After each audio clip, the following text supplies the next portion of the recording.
Hello everyone, my name is Ryan, and in this lesson I'm going to be showing you how to work with margins in CSS. So to begin, let us have a look at W3 Schools, and we have a section on the basic box, and under here we've got all our properties for margin. And you'll notice that the properties are exactly the same as the ones that we used for padding. So we have the shorthand, which works in exactly the same way as the shorthand for padding. So there are various numbers you can specify for the different sides of the box. And then you can set the individual margins as well. Margin dash bottom, margin dash left, and so on. Okay, so let us have a look quickly at the box model diagram again. And you remember our content area in the middle. The padding is the gap between the content and the border, and now we're going to be looking at this gap on the outside of the border known as margin. Okay, so let us switch over to our code, and I'm going to look specifically at our CSS file, and then we can experiment a bit with the margins. So we'll begin by showing you the web browser, and if you press F12 in Google Chrome or in Firefox, then you will come up with the Properties Inspector. And I find this a very useful tool to analyze what's happening on the page. If you're using a Mac, you may just need to right click and say Inspect or Inspect Element, and that should bring up the Properties Inspector. And this inspector you can dock on various different sides, so yours might already be set to the right hand side. I like to have mine docked at the bottom, so let me just do that quickly.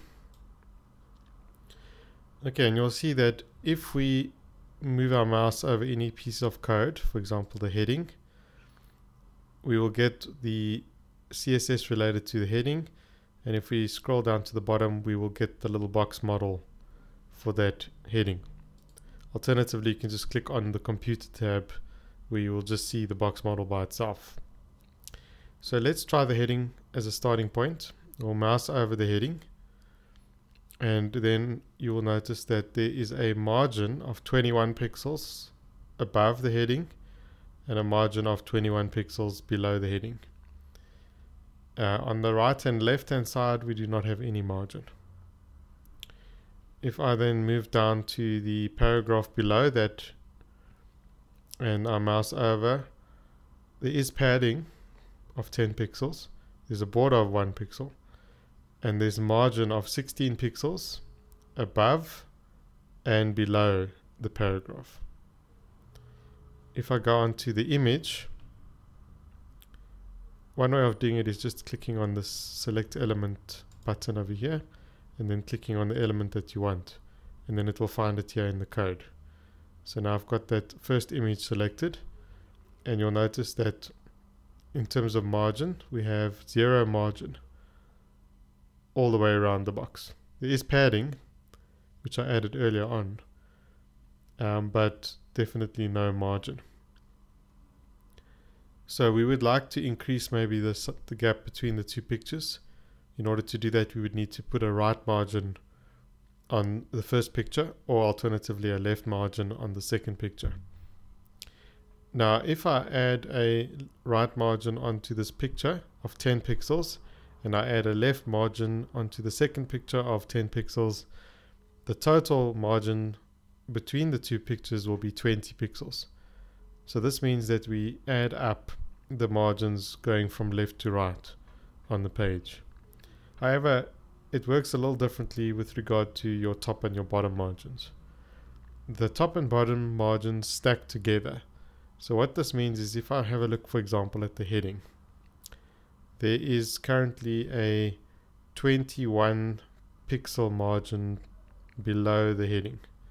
And then if I look at the paragraph below that, there's a 16 pixel margin above the paragraph. So what happens is the two margins collapse together, and the larger of the two margins is the one that is actually used.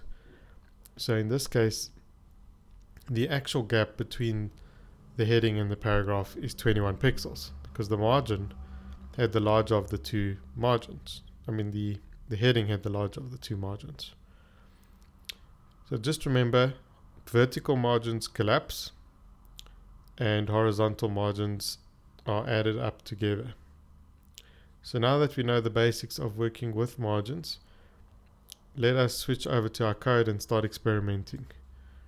So what we'll do is, on our heading, let's try and switch off the top margin completely.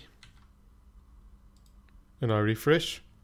Notice that the gap decreased, but there is still a bit of a gap here. And that gap is actually coming from the body tag. So you'll see that if I analyze the body tag and I look at the margin, there's an 8 pixel margin all the way around the body. So if I wanted to, I could come in here and set up a rule for the top margin for the body and set that to 0 pixels. Now if I refresh, the gap is completely gone between the heading and the top of the page. Then you'll see I've also got a block quote here in my HTML, which I've just added.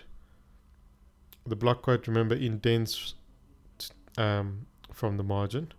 So if I have to click on the block quote, you'll notice that there is actually a 40 pixel margin to the left of the block quote and a 40 pixel margin to the right of the block quote. So if I wanted to, I can come in and increase that or decrease that. Let's create a rule for the block quote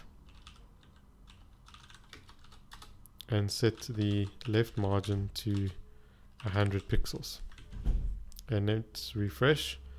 Notice now that we've increased the gap over here and we have 100 pixels of margin on the left. And it even reflects here in my little box model diagram. Okay, let's do some other things. I'm going to strip off the border on my heading as well as the padding, and I'm going to also set all the margins on the heading to 0. I usually like to have the heading starting as close to the top of the page as possible. And then I also like to apply these margins to all my headings. And the way you can do that is by just comma delimiting the different headings that you're using. And then the margins will be turned off on all of those headings.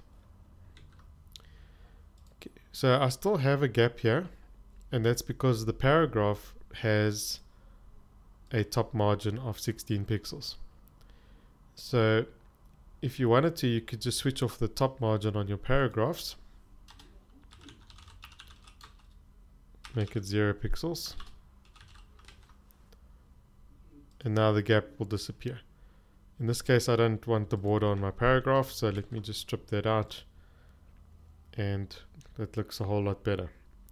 So if I just put my inspector over that first paragraph, you'll notice there's no margin on the top, but there is a 16 pixel margin on the bottom. And you want that margin on the bottom because obviously you need to have a gap between each paragraph. Now let's try and increase the spacing between the two pictures. So to do that, I'm going to set the right margin to 10 pixels. Notice how the gap has now increased between the two pictures. But what actually happened here is I added a right margin onto both pictures. So here's 10 pixels, and if I click on the next picture, there's also 10 pixels on the right hand side of that picture. In a later video, we'll be looking at how to work with classes in CSS, and then you will see how you can set margins on a per picture basis instead of on all the pictures. Okay, so that brings us to the end of our lesson on working with margins in CSS.